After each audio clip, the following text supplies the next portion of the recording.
Hello friends, आज हम बात करने जा रहे हैं एक ऐसा क्वेश्चन जो शायद सदियों से हमारे ऋषियों मुनियों की, हमारे अलग अलग फिलोसफर्स जो दार्शनिक हुए हैं, उनकी, आम आदमी की एक जिज्ञासा का विषय रहा है। और वो क्या है? What is the status of the world? ये जगत क्या है? और इवन आज की डेट में मैंने नोटिस किया है कि जो बच्चे यूपीएससी के एग्जाम दे रहे हैं सिविल सर्विसेज के, और उन्होंने फिलोसफी को एज एन ऑप्शनल सब्जेक्ट लिया है, तो उसमें भी ये क्वेश्चन कई बार पूछा जा चुका है कि what is the status of the world? ये जगत है क्या? आज मैं इसको एक्सप्लेन करने जा रहा हूं, और डेफिनेटली मैं इसको फिलोसफिकल पॉइंट ऑफ व्यू से एक्सप्लेन करूंगा। ये मेरी राय नहीं है, बल्कि अलग अलग फिलोसफर्स ने, अलग अलग दार्शनिकों ने, अलग अलग हमारे ऋषियों मुनियों ने इसको कैसे एक्सप्लेन किया है, उसके बेसिस पे मैं आज आपको बताऊंगा। और डेफिनेटली कोई भी, अगर मैं फिलोसफी कहूँ, 100% एक्यूरेट है, कोई जरूरी नहीं है, लेकिन इसको जानने से हमें बहुत कुछ जानने को मिलता है। और सबसे खास बात, जब फिलोसफी की बात करते हैं तो हमारे ट्रेडिशनल बिलीफ्स या रिलीजियस बिलीफ्स बहुत कुछ बताते हैं, हम उसको एक्सेप्ट भी करते हैं क्योंकि वो सदियों से चलते आ रहे हैं। बट वो 100% ये नहीं कह सकते कि वो सही है या गलत है, वो जस्ट एक अंधविश्वास भी हो सकते हैं। फिलोसफी की बातें सच हो या ना हो, पर लॉजिकल जरूर होती है, उसके पीछे कोई ना कोई रीजन, एक रैशनल, एक विवेकपूर्ण तरीके से सोची गई स्टडी, प्रॉपर इंक्वायरी, उसको बेसिकली हम फिलोसफी कहते हैं। जैसे कि मैं अपनी पिछली वीडियो में बता भी चुका हूँ व्हाट इज फिलोसफी के ऊपर, कि फिलोसफी है क्या, कि ये बेसिकली एक इवेल्युएटिव इंक्वायरी है, एक ऐसे क्वेश्चंस जिसको हम प्रॉपर रैशनली, क्रिटिकली उसको एनालाइज करके, जब उसका एक तर्क के बेसिस पे, लॉजिक के बेसिस पे कुछ कंक्लूजन पे पहुंचते हैं, दैट इज फिलोसफी। तो आज मैं उसी बेसिस पे, फिलोसफी के बेसिस पे बताने जा रहा हूँ कि ये जगत को अलग अलग फिलोसफीज ने, अलग अलग दार्शनिकों ने क्या बताया है। तो आज इस वीडियो में जो कुछ हम कवर करेंगे, जिसको डिस्कस करेंगे, उसको जान लेते हैं। सबसे पहले कि आज हम बात करेंगे ये जगत क्या है, तो सबसे पहले हम बात करेंगे कि ये रियल है, वास्तविक है, या एक ये फॉल्स अपीयरेंस है, इल्यूजन है, भ्रम है, जिसको हम बोलते हैं मिथ्या। कि अलग अलग फिलोसफी ने इसको अलग अलग तरीके से बताया है, और अकॉर्डिंग टू होम, किसने इसको रियल बताया है, किसने इसको जस्ट इल्यूजन बताया है, एक मिथ्या बताया है, उसके ऊपर बात करेंगे। और सबसे खास बात, एक साइंटिफिक स्टडी जिसको बोलते हैं cause and effect theory. Science basically क्या मानती है कि जो भी इफेक्ट है, परिणाम है, कार्य हुआ है, इफेक्ट मीन्स कोई परिणाम, कोई कार्य, उसका कोई ना कोई कॉज जरूर रहा होगा, उसका कोई ना कोई कारण जरूर रहा होगा, जिसको बोलते हैं कार्य कारणवाद सिद्धांत। तो बेसिकली हर कार्य जो हुआ है उसके पीछे कोई ना कोई कारण होता है। तो हर इफेक्ट जो हमें दिख रहा है उसके पीछे कोई कॉज है, उसके बेसिस पे हम इसको, अलग अलग थ्योरीज ने, अलग अलग फिलोसफीज ने क्या बताया, उसको समझेंगे। और अगर मैं इंडियन फिलोसफीज की बात करूं, तो ये कॉज एंड इफेक्ट थ्योरी का एक फॉर्म है सत्कार्यवाद। सत्कार्यवाद का मतलब क्या है? सत स्टैंड्स फॉर एग्जिस्टेंस। सत means true, true means exist करता हो। कार्य का मतलब इफेक्ट, कार्य मीन्स जो कार्य हुआ है, जो परिणाम आया है। वाद मीन्स थ्योरी, मीन्स जो कार्य हुआ है, जो इफेक्ट हुआ है, वो पहले से एग्जिस्ट करता था। इसको बोलते हैं सत्कार्यवाद। तो ये सत्कार्यवाद क्या है? इसका अपोजिट असत्कार्यवाद क्या होता है? और इसी सत्कार्यवाद की कुछ और फॉर्म्स हैं जिसको हमारे फिलोसफर्स ने यूज किया। तो परिणामवाद क्या है उसको समझेंगे, इसी सत्कार्यवाद की फॉर्म है। और उसके अलावा विवर्तवाद क्या है, ये भी इसी सत्कार्यवाद की एक दूसरा फॉर्म है, उसको समझेंगे। कैसे अलग अलग फिलोसफर्स ने, अलग अलग दार्शनिकों ने भारतीय दर्शन में, इंडियन फिलोसफी में इसको अलग अलग यूज करके अलग अलग कंक्लूजन पे पहुंचे। तो चलिए अब समझते हैं स्टेटस ऑफ द वर्ल्ड, कि जगत क्या है। सबसे पहली बात तो, जैसे मैं आपको बता चुका हूं कि दो चीजें मानी जा सकती हैं, कि फर्स्ट थिंग इज ये फॉल्स है, ये जगत इल्यूजन है, एक भ्रम है केवल, जिसको हम बोलते हैं मिथ्या है। और दूसरा है, इसको कहा जाता है कि रियल है, ये वास्तविक है। तो किसने इसको मिथ्या कहा? तो आप सभी जानते होंगे, आदि शंकराचार्य का जो अद्वैत वेदांत है, उनकी जो फिलॉसफी है, वो इसको बोलती है मिथ्या। उनके अकॉर्डिंग क्या है? ब्रह्म सत्य, जगत मिथ्या। इसका मतलब उनका मानना है कि केवल ब्रह्म सत्य है, सत्य मीन्स एग्जिस्ट करता है, वो अल्टीमेट रियलिटी है, बाकी सब मिथ्या है, ये जगत मिथ्या है। मिथ्या का मतलब ये नहीं है कि ये जगत है नहीं, लेकिन ये फॉल्स अपीयरेंस है उनकी, जस्ट एक इल्यूजन मात्र है। केवल इसको इन्होंने नाम दिया माया का, कि ये जस्ट जगत क्या है? माया है, इल्यूजन है, भ्रम है केवल। लेकिन अगर मैं इसके अलावा और फिलोसफीज की बात करूं, तो सांख्य दर्शन, योग दर्शन, और एवं रामानुजाचार्य का विशिष्ट अद्वैत दर्शन जो है, वो इसी जगत को, वर्ल्ड को रियल मानते हैं। अब इन अलग अलग फिलोसफर्स ने अलग अलग हमारे भारतीय दर्शनों ने इसको अलग अलग क्यों माना, तो उसके पीछे भी कारण है। अलग अलग दार्शनिकों ने वो कॉज एंड इफेक्ट थ्योरी जिसकी मैं बात कर रहा था, सत्कार्यवाद, उसी को यूज किया अपने इस रिजल्ट पे, कंक्लूजन पे पहुंचने के लिए।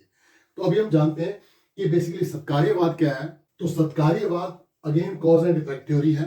इसका सत्कार्यवाद में ये माना गया है कि जो इफेक्ट है, जो कार्य हुआ है, जो परिणाम आया है, वो प्री एग्जिस्ट मीन्स पहले से एग्जिस्ट करता था। किसमें? अपने कारण में।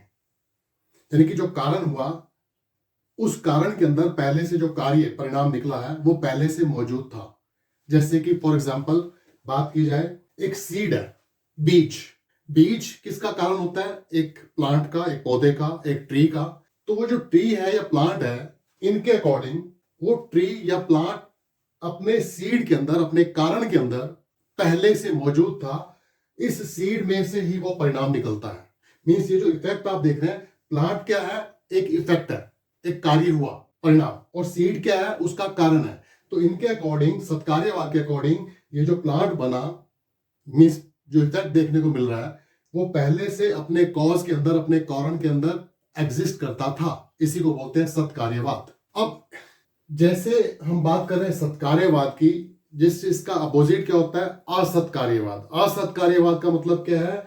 कि जो इफेक्ट है वो पहले से कॉज के अंदर मौजूद नहीं था, प्रेजेंट नहीं था, एग्जिस्ट नहीं करता था। और न्याय और वैशेषिक दर्शन इसको मानते हैं असत्कार्यवाद को। इस सत्कार्यवाद के दो अलग अलग फॉर्म्स हैं। उन दो अलग अलग फॉर्म को यूज करके हमारे अलग अलग दार्शनिकों ने उसका अलग अलग मतलब दिया। तो इसके जो दो सत्कार्यवाद के दो फॉर्म हैं, उनमें से एक है परिणामवाद और दूसरा है विवर्तवाद। अब ये परिणामवाद का मतलब क्या है, विवर्तवाद का मतलब क्या है, इन दोनों को कैसे यूज किया गया to arrive at different conclusions, तो उसको समझते हैं।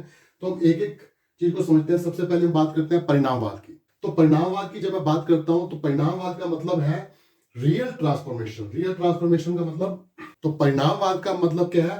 Theory of real transformation. Real transformation means जो कॉज है उसका रियल ट्रांसफॉर्मेशन, की कॉज अपने आप में बदल जाता है।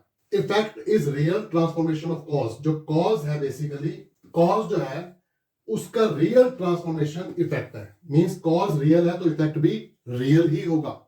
Apart from cause, effect is also real. यानी कि कॉज तो रियल था, but at the same time effect भी रियल ही रहेगा। इसको बोलते हैं परिणामवाद।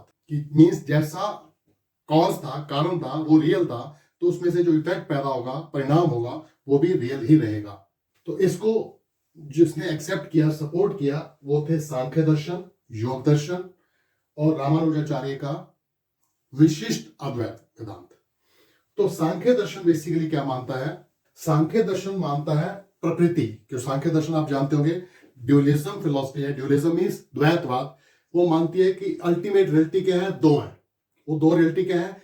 एक पुरुष, एक प्रकृति। पुरुष मीन्स कॉन्शियसनेस, चेतना, और प्रकृति का मतलब मैटर, कि ये सारा जगत कहां से निकला है? प्रकृति से निकला है। अगर ये प्रकृति ना होती, मैटर ना होता, ये पदार्थ ना होता, द्रव्य ना होता, सब्सटेंस ना होता, तो ये पूरा जगत कहां से बनता? तो ये प्रकृति को कॉज मानते हैं, कारण मानते हैं।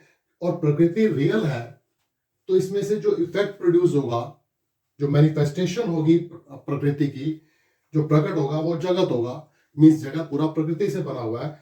तो अगर प्रकृति रियल है, तो जो ये जो जगत है, ये जो वर्ल्ड है, ये भी रियल ही होगा।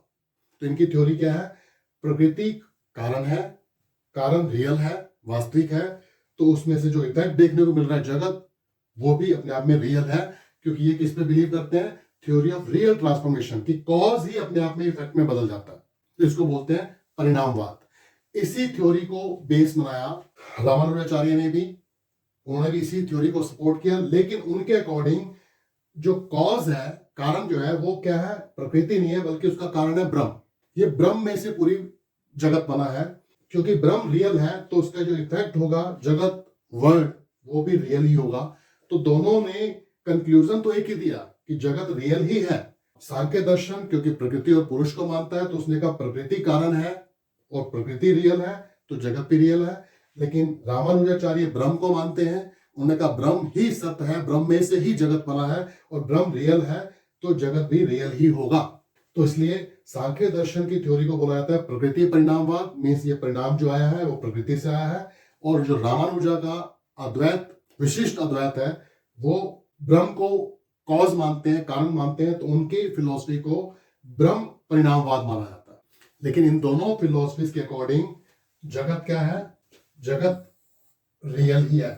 This word is real. अब अगर बात करें सत्कार्यवाद का दूसरा फॉर्म जो है, दैट इज विवर्तवाद। ये विवर्तवाद बेसिकली क्या कहता है? तो विवर्तवाद के अकॉर्डिंग ये थ्योरी है of apparent change. Apparent change means just appearance change होती है, बाहर से बदलाव आता है, लेकिन अपने आप में जो कॉज है वो नहीं बदला। इफ कॉज अपने आप में अनचेंज रहता है, केवल जो इफेक्ट है बेसिकली जो इफेक्ट है, परिणाम है, वो कॉज का मॉडिफिकेशन है। लेकिन मॉडिफिकेशन कैसा है? फॉल्स है। मींस कॉज अपने आप में अलग रहता है, अनचेंज रहता है, कॉज में कोई बदलाव नहीं आता है, बस उसका एक इफेक्ट प्रोड्यूस होता है, लेकिन वो उसका फॉल्स अपीयरेंस है। तो कॉज अपने आप में चेंज नहीं हुआ। तो effect is apparent but cause remains unchanged. यानी कि उनके अकॉर्डिंग जो सत्य है, जो अल्टीमेट रियलिटी है, वो वही की वही रहती है, बस उसके एक फॉल्स अपीयरेंस ये अपने आप में जगत है। और इसको किसने एक्सेप्ट किया? इसको एक्सेप्ट किया शंकराचार्य ने, अद्वैत वेदांत। और इनके अकॉर्डिंग अगेन जो इसका कॉज है जगत का, वो कॉज क्या है? वो कॉज है ब्रह्म। वो कॉज है ब्रह्म। ब्रह्म को इन्होंने इसका कारण माना। कारण बेसिकली इन्होंने माना रियल है। इनके अकॉर्डिंग ब्रह्म सत्य, ब्रह्म एग्जिस्ट करता है, ब्रह्म रियल है। लेकिन उससे जो प्रोड्यूस हुआ है जगत, वो इन्होंने क्या माना? जगत फॉल्स है, मिथ्या है, वो जस्ट एक इल्यूजन मात्र है, माया है, जिसको इन्होंने नाम दिया। तो इसका मतलब क्या है कि इनकी थ्योरी को ब्रह्म विवर्तमान माना जाता है। जैसे कि रामानुज की जो फिलोसफी थी उसको बोलते हैं ब्रह्म परिणामवाद। बट परिणामवाद क्या मानते हैं कि अगर कॉज, कारण रियल है तो इफेक्ट भी रियल होगा। लेकिन विवर्तवाद में क्या कहा गया है? कारण रियल है, लेकिन उसका जो इफेक्ट है वो रियल नहीं है, वो फॉल्स अपीयरेंस है बस। तो इनके अकॉर्डिंग ये जो जगत है ये उस ब्रह्म का केवल एक प्रोजेक्शन मात्र है, अपीयरेंस है उसकी। ब्रह्म चेंज नहीं हुआ, ब्रह्म सत्य है, वो हमेशा वैसा ही रहेगा, जस्ट उसकी अपीयरेंस जो हमें देखने को मिलती है जगत है। तो उनके अकॉर्डिंग जगत क्या है? एक इल्यूजन है, एक मिथ्या है। तो आई होप कि आपको इससे कुछ अलग अलग फिलोसफीज को समझ के पता चल गया होगा कि ये वर्ड रियल है या फॉल्स है, केवल माया है। और इसी के बेसिस पे जो स्टूडेंट्स एग्जाम देने जा रहे हैं वो इसको बड़े अच्छे से समझ के इन सब फिलोसफी, इन सब टेक्निकल टर्म्स को यूज करेंगे तो बिलीव मी आपका बहुत अच्छा आंसर तैयार हो सकता है। और आई थिंक ये बड़ा लॉजिकल कंसेप्ट दिया दोनों ने, और इस लॉजिकल कंसेप्ट पे डेफिनेटली हमें भी बहुत कुछ जानने को मिलता है। तो भाई best wishes to all of you. Thank you. ऐसी वीडियोस मैं और लाता रहूंगा, तो प्लीज वीडियो को लाइक कर देना, शेयर करना, और अगर अच्छा लगे आने वाले टाइम में मेरी और ऐसी वीडियोस आएंगी तो प्लीज चैनल को सब्सक्राइब कर लेना। Once again my best wishes to all of you. Thank you.